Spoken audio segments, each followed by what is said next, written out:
The evening sun cast long shadows through the forest as Taeol Kim carefully cut a sample from a rare mountain herb. He placed it in his collection bag and made a note in his small notebook. The forest was quiet except for the occasional bird call and the soft rustle of leaves in the autumn breeze. Taeol had lived in this cabin for 3 years now. The small wooden house sat alone on the mountainside, far from the nearest town. He liked it that way. Plants were easier to understand than people. Plants didn't ask questions about his past or why a trained medical professional had chosen to become a hermit botanist. He was about to head back to his cabin when a bright light tore across the darkening sky. It was too large and too close to be a shooting star. The light blazed blue-white, leaving a trail of smoke as it descended rapidly toward the forest floor less than a kilometer away. The impact shook the ground beneath his feet. "What in the world?" Taeol whispered, clutching his bag tightly. Most people would have run away. Taeol hesitated, then turned toward the crash site. His curiosity had always been stronger than his fear. The smell of burnt metal and strange chemicals filled the air as he approached. Small fires dotted the area, illuminating broken trees and scorched earth. In the center of the destruction lay something that made Taeol freeze in his tracks. It was a spacecraft, not large, perhaps the size of a small bus, but clearly not from Earth. Its surface was smooth and silver with strange markings etched across the hull. One side had been completely torn open, revealing twisted metal and sparking wires inside. "Hello?" Taeol called out, immediately feeling foolish. If something had been in that ship, it couldn't have survived. He approached carefully, using his flashlight to peer inside the wreckage. That's when he saw her. At first glance, she looked almost human. 2 arms, 2 legs, a head with facial features in familiar places. But her skin was a pale blue, and what he had thought was silver clothing was actually her hair, metallic and flowing like liquid mercury. She lay half-pinned under a section of the ship's interior wall, purple blood pooling beneath her. Taeol's medical training kicked in. He checked for immediate dangers, fire, unstable wreckage, leaking fuels, before approaching the alien. Up close, her differences became more apparent. She had no visible ears, just small holes where ears would be, on a human. Her nose was flatter with 3 narrow nostrils. Her fingers were longer than human ones with an extra joint in each. "Can you hear me?" Taeol asked, knowing she probably couldn't understand. The alien's eyes fluttered open briefly. Solid black, orbs without whites or visible pupils, then closed again. She made a soft clicking sound from somewhere in her throat. Taeol carefully assessed her injuries. A deep gash ran along her side, leaking thick purple blood. One of her legs was bent at an unnatural angle. Burns covered parts of her arms. If her biology was anything like a human's, she was in critical condition. Just as he was deciding what to do, a low humming sound filled the air. Taeol looked up to see another craft hovering high above the crash site. This one was larger and darker in color. A beam of red light swept over the wreckage, pausing briefly where he stood with the wounded alien. Fear gripped Taeol's chest. He dropped to the ground, pulling the unconscious alien closer to shield her from the scanning light. The hovering craft lingered for several minutes before the red beam switched off. With a sound like distant thunder, the ship accelerated upward, until it was just a dark spot against the night sky, then disappeared entirely. "They left you," Taeol whispered to the unconscious alien. "Why would they do that?" He knew he should call someone. The police, the military, someone with authority. This was a crashed alien spacecraft with a living alien. This was first contact. This was history, but something stopped him. The way the other ship had scanned and then left. It hadn't been looking to help. It had been hunting. Taeol made his decision. Working carefully, he freed the alien from the wreckage that pinned her down. Her body was lighter than he expected, despite being about the height of a human woman. He removed his jacket and wrapped it around her to hide her blue skin and silver hair, then lifted her into his arms. "I'm taking you somewhere safe," he said, knowing she couldn't hear him. "Just hold on."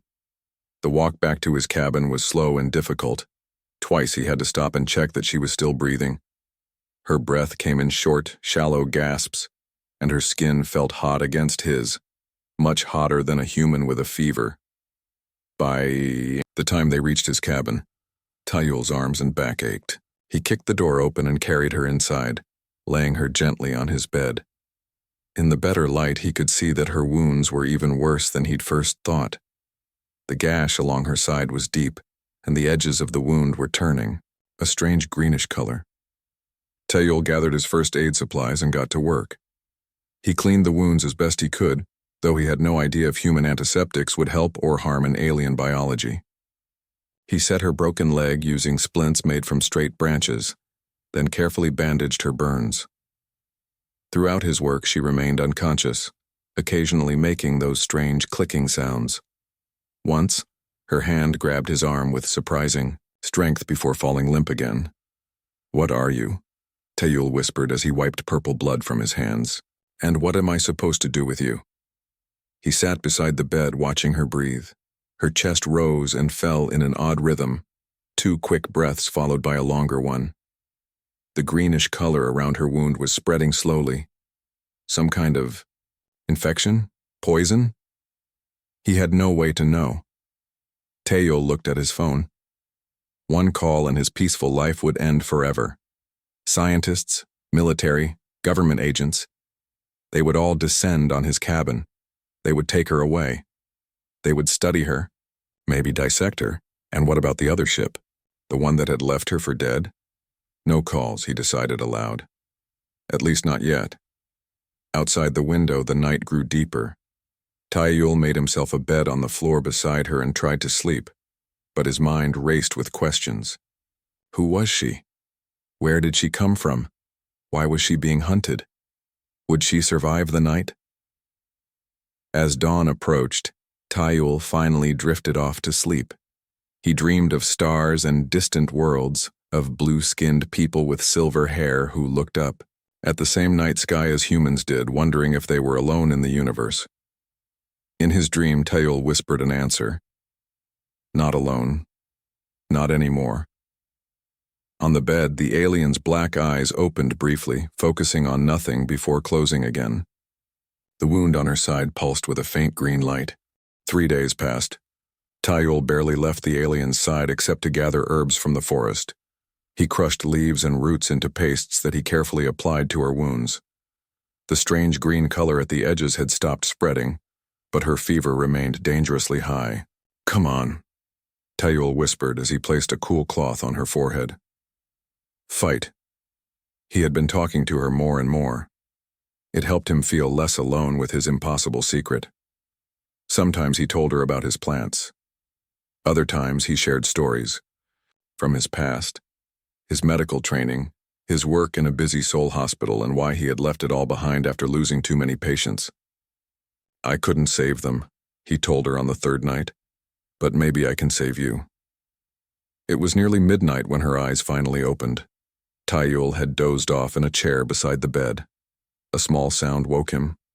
Not the clicking noise she had made before, but something like words. Her black eyes were open and focused directly on him. In the dim light of the cabin, they reflected the lamp's glow like polished obsidian. She tried to sit up but fell back with a gasp of pain. "Easy," Tayul said, raising his hands to show he meant no harm. "You're hurt. I'm trying to help you." The alien stared at him with what looked like terror. She pressed herself against the wall despite the obvious pain it caused her.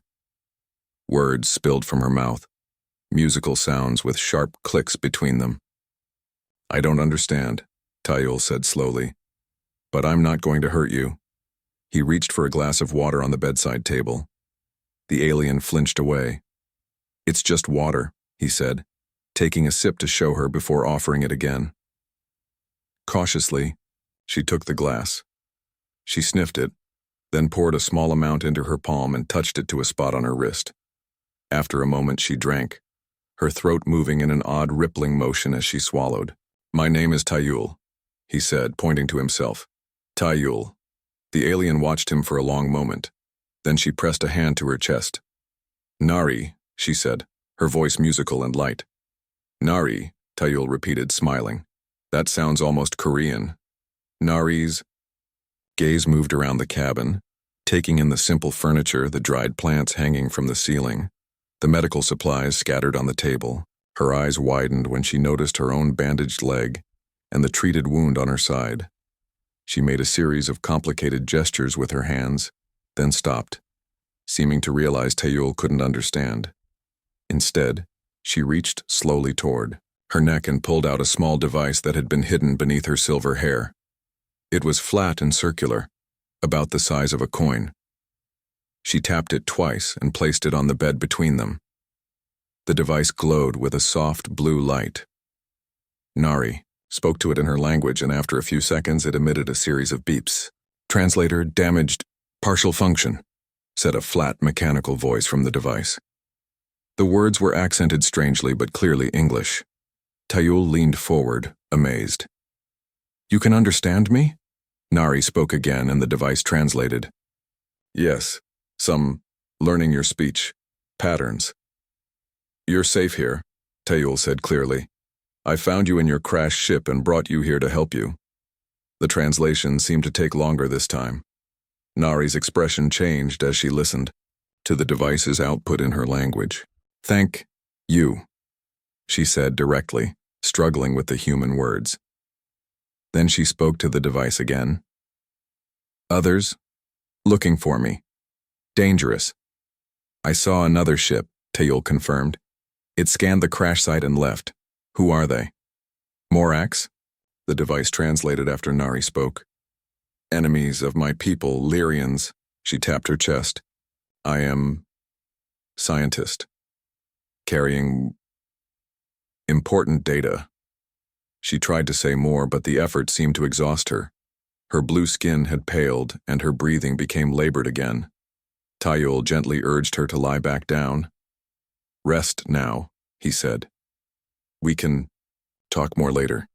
Nari grabbed his arm suddenly, her black eyes intense. She spoke rapidly, and the translator struggled to keep up.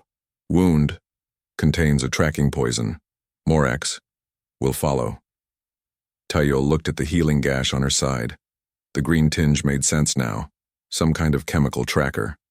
His stomach tightened with fear. How long do we have? Days, maybe less, came the translation. I'll find a way to help, Tayul promised. He wasn't sure how, but he knew he had to try. Nari nodded weakly before closing her eyes again. Soon, her breathing settled into the now familiar pattern of sleep. Tayul sat back in his chair, mind racing. He was harboring an alien fugitive with unknown enemies tracking her. What have I gotten myself into? He whispered. The next morning, Tayul was checking Nari's bandages when he heard the sound of a truck engine outside. He froze. Only one person ever came up here. Stay quiet, he told Nari, who was awake but still weak.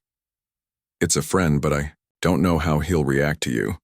He hurried to the door just as Jiwoo Park was climbing out of his old delivery truck. Jiwoo came once a month with supplies that Tayul couldn't grow or make himself. Tayul! Jiwoo called, waving. I was starting to think you'd finally been eaten by a bear. He was a short, stocky man with a perpetual smile that made him look younger than his 40 years. Just busy with research, Tayul said, trying to sound normal as he helped unload supplies. You look terrible, Jiwoo observed. Are you sick? No, just not sleeping well. Jiwoo nodded toward the cabin. Mind if I use your bathroom before heading back? It's a long drive. Before Tayul could make an excuse, Jiwoo was already heading for the door. Tayul rushed after him, but it was too late. Jiwoo had stopped dead in the doorway, staring at the blue-skinned, silver-haired alien on Tayul's bed. What is that? Jiwoo whispered. She, Tayul corrected. Not that. Her name is Nari. Is this a joke? Some kind of movie makeup? Nari watched them with her black eyes, clearly understanding that something was wrong. She spoke softly, and her translator device said, He is afraid. Normal reaction. Jiwoo jumped at the mechanical voice. It talks. What the hell, Tayul? I can explain, Tayul said, though he wasn't sure he could. She's injured.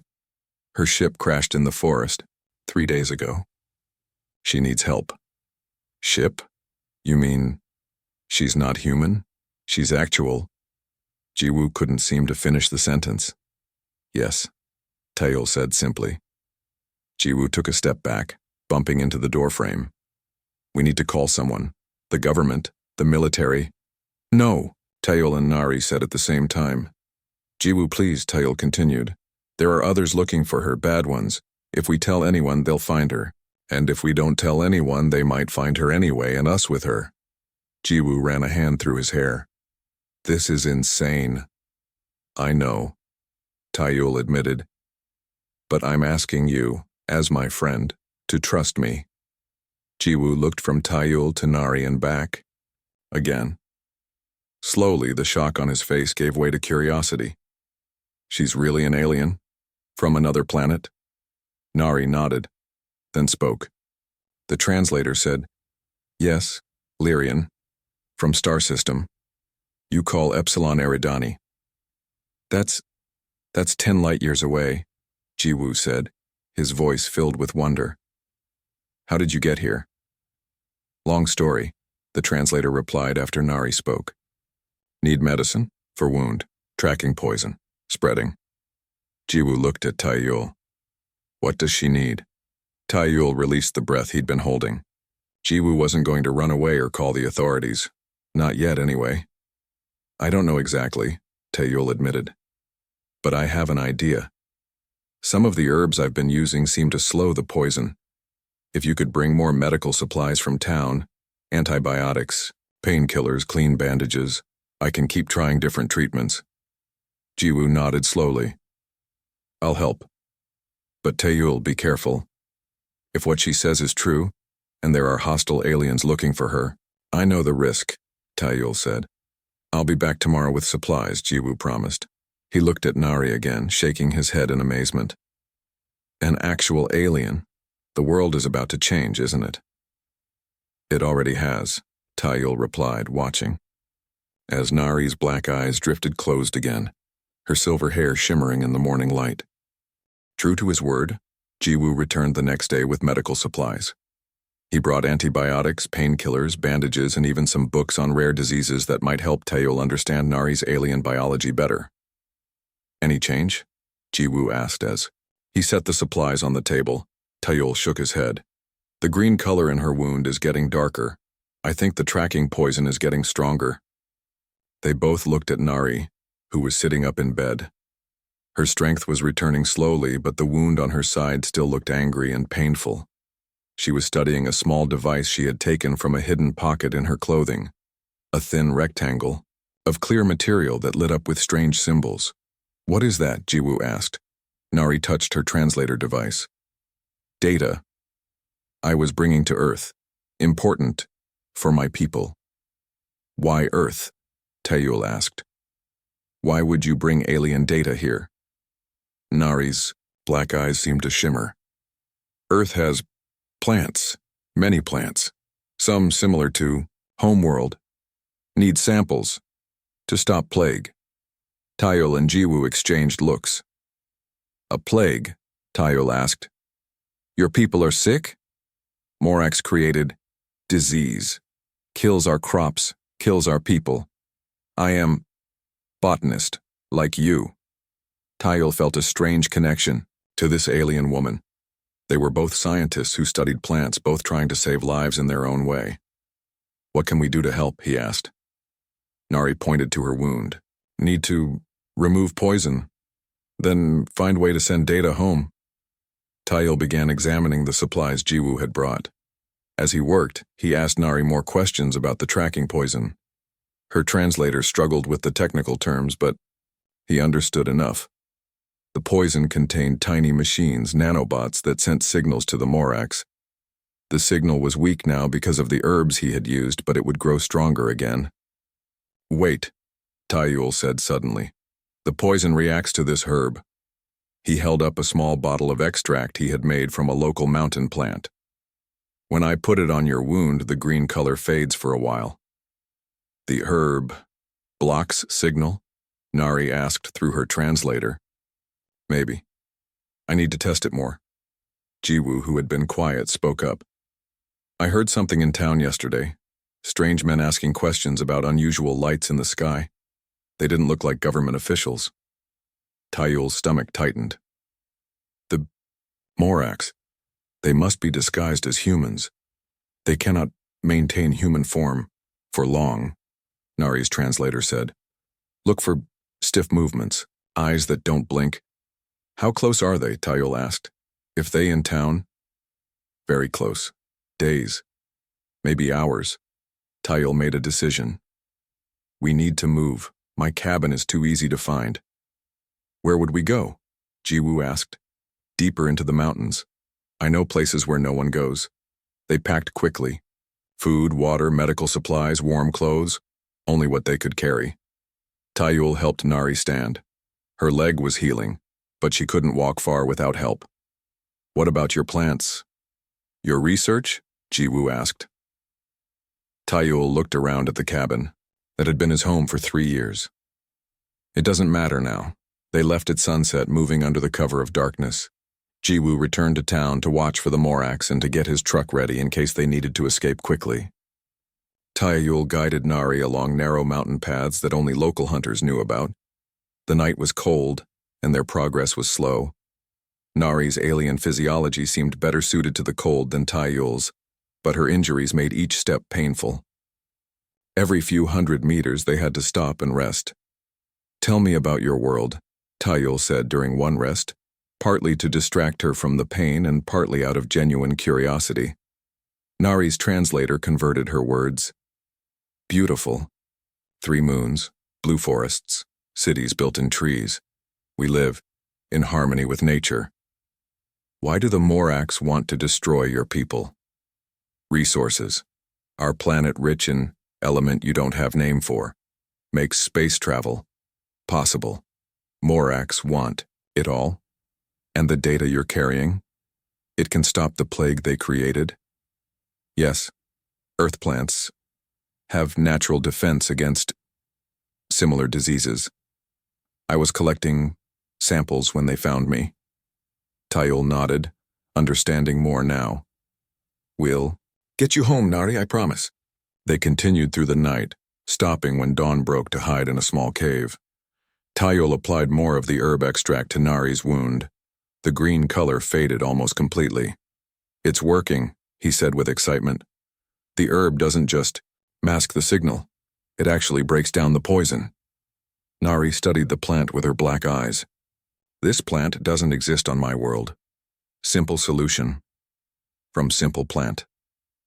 Sometimes the best answers are the simplest ones, Taeyul said with a smile. They slept through the day, taking turns keeping watch. By evening, Taeyul had gathered enough of the herb to make a stronger extract. He applied it to Nari's wound, and for the first time the green color disappeared completely. How do you feel? He asked.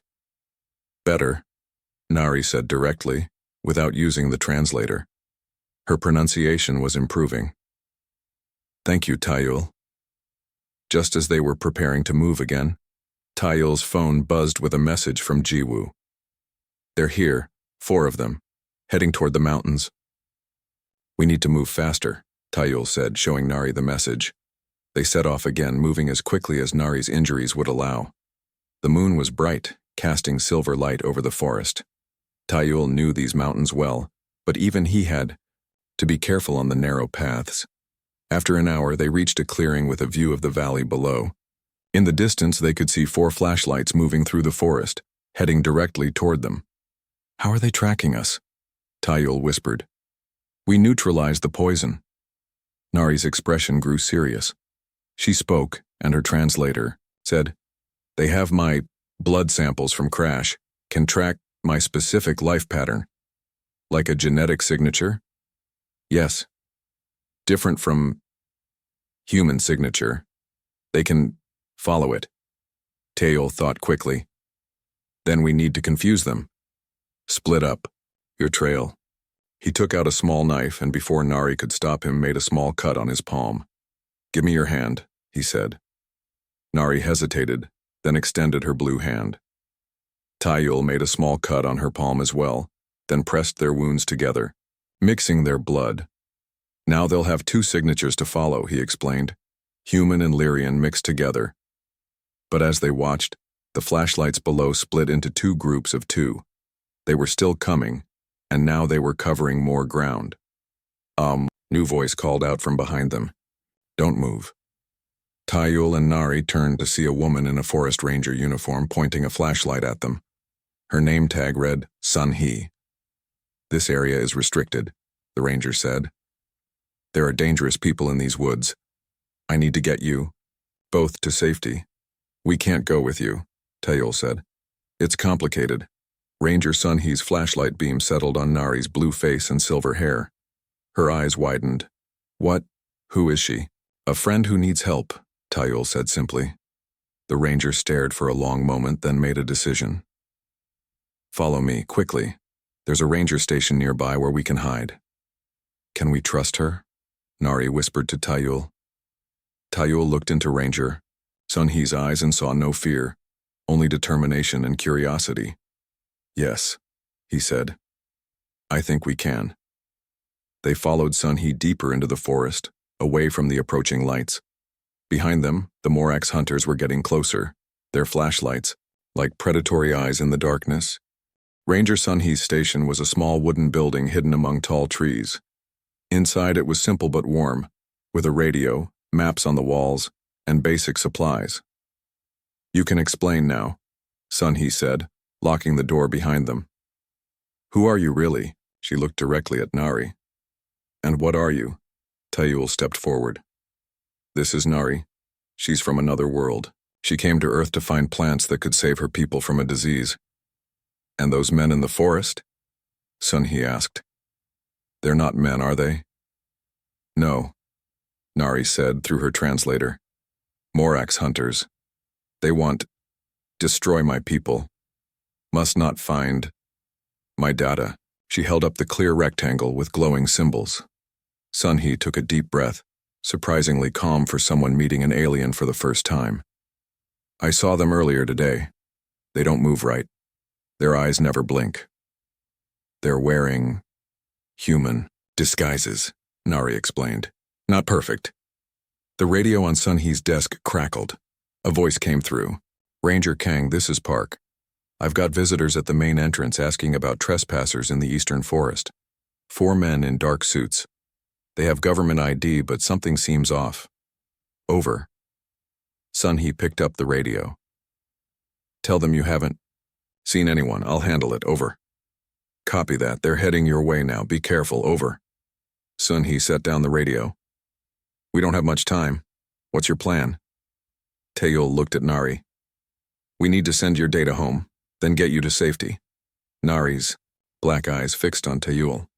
My ship, emergency beacon still working. If we reach it, can send signal. But your ship crashed days ago, Tayul said. The Morax will be watching it. No choice, Nari replied. Only way to send data. Sun He pulled out a map of the forest. Show me where the ship is. Tayul pointed to the crash site. Sun He studied the map. There's a back way through this valley, it might be clear. Just then, Tayul's phone buzzed. A message from Jiwoo. At the base of the mountain, took your jeep. Where should I meet you? Perfect, Tayul said. Jiwoo can drive us part of the way. He quickly texted back meeting coordinates. Sun He gathered flashlights, a first aid kit, and a hunting rifle. For protection, she explained. I don't know if it will work against aliens, but it might slow them down. They slipped out of the station and into the dark forest. The moon was now covered by clouds, making it harder to see, but also harder to be seen. They moved carefully, with Sun He leading the way. After 20 minutes, they reached a narrow dirt road where Jiwoo waited with Tayul's old jeep. You must be the ranger, Jiwoo said to Sun He. Thanks for helping. Let's go, Tayul said. The Morax could be anywhere. They drove as far as the road would take them, then continued on foot toward the crash site. Nari was stronger now, able to walk without help, though still limping slightly. As they approached the crash site, Tayul signaled for everyone to stop. Look, he whispered. In the clearing ahead, Nari's damaged ship lay dark and silent. But standing beside it was a tall figure. Even from a distance, they could tell it wasn't human. Its proportions were wrong, arms too long, head too large. In the darkness, its skin seemed to shimmer with a metallic gleam. "Commander Darren," Nari whispered, fear in her voice. "Leader of hunting party." "Is he alone?" Sun-Hee asked. "Others must be searching forest," Taiyul thought quickly. "We need a distraction." "I can help with that," Jiwoo said. He pulled out a small package from his pocket. "Fireworks. I brought them thinking we might need to signal each other." "Perfect," Taiyul said.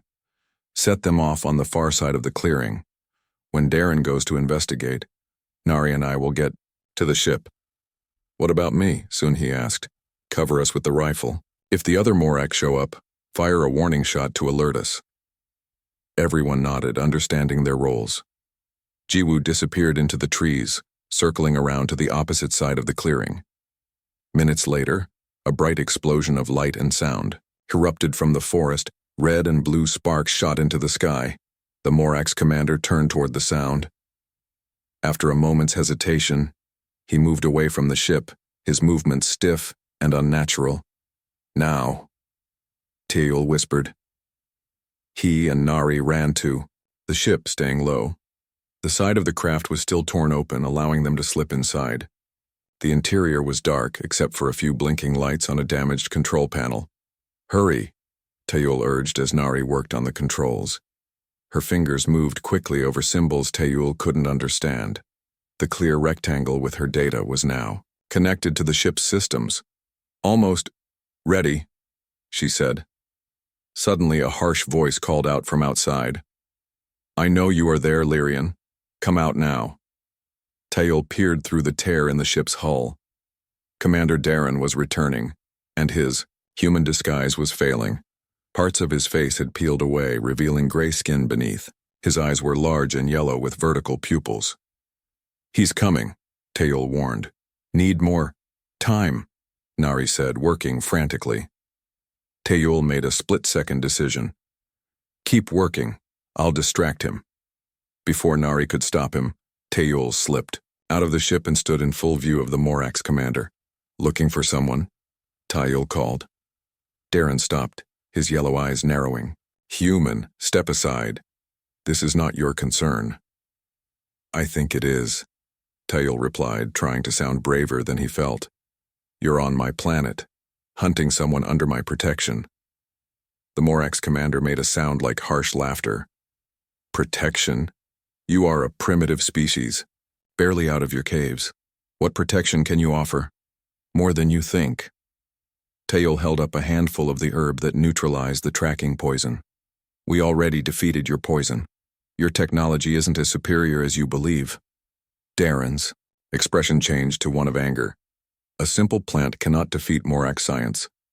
"But it did," Taiyul said. "That's what you don't understand about humans. We find simple solutions to complex problems. We adapt. We protect those who need help." Enough talk. Darren reached into his coat and pulled out a small silver device that looked like a weapon. Before he could use it, a gunshot rang out. The bullet hit the ground near Darren's feet. Sun-Hee stood at the edge of the clearing, rifle aimed. "Next one won't miss," she called. At the same moment, the ship behind Taiyul hummed to life. Lights flickered on inside, and a beam of blue energy shot up into the night sky. The signal, Taiyul realized. Darren roared with anger and raised his weapon again. But before he could fire, Jiwoo's voice called from the trees. "Hey, over here!" More fireworks exploded, this time from 3 different directions. In the confusion, Taiyul ran back to the ship. Inside, Nari was smiling. "Data sent. My people received it. Help coming." "How soon?" Taiyul asked. "Soon. Very soon." Outside, the sound of crashing came from the forest. The other Morak's hunters had arrived and were converging on the ship. Darren was shouting orders in a language Taiyul couldn't understand. "We need to hold them off," Taiyul said. "Jiwoo and Sun-Hee can't do it alone." "I have idea," Nari said. She reached for the control panel and pressed several symbols. The ship's remaining systems came online with a whine of power. Ship's defense system still works. A shield of blue energy expanded from the ship, pushing outward. When it reached Darren, he screamed in pain and stumbled back. The shield continued to expand, covering the entire clearing. It won't hold long, Nari warned. Ship power's almost gone. In the sky above, a bright light appeared, too bright to be a star. It grew larger, descending rapidly. Lyrian rescue ship, Nari said, joy in her voice. They came. The Morax saw it too. Darren shouted to his hunters, and they began to retreat into the forest. The rescue ship, sleek and silver, much larger than Nari's craft, hovered above the clearing. A beam of white light shot down, and 3 figures appeared. They looked like Nari, blue-skinned with silver hair, but wore what appeared to be armor. They quickly secured the area, forcing the remaining Morax to surrender. One approached Tael, Nari, Jiwoo, and Sunhee, who had gathered by the crashed ship. "Thank you," the Lyrian said in perfect English. "You have saved not only Nari, but potentially our entire species. The data she collected will help us create a cure for the plague." "What happens now?"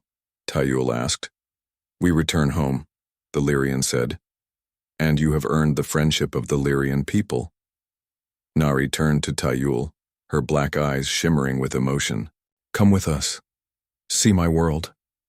Tael looked at his friends, then back at Nari. "I can't. Not yet. Earth is my home. But maybe someday our worlds can know each other openly." Nari nodded in understanding. She took his hand in her blue one. "You saved me when others left me for dead. I will never forget that humans can be most surprising allies." "That's what humans do," Tael said with a smile. "We help those in need, no matter where they come from." As the Lyrian rescue ship prepared to depart, Nari pressed something into Tael's hand, a small device similar to her translator. "To stay in contact," she explained, "until we meet again." Tael, Jiwoo, and Sunhee watched as the ship rose into the night sky, carrying Nari back to her distant home. The ship seemed to pause for a moment, shining like a new star, before vanishing in a flash of light. "What do we do now?" Jiwoo asked, breaking the silence. Tael looked down at the communication device in his hand, then up at the stars. "Now," he said, "we prepare for a bigger universe than we ever imagined."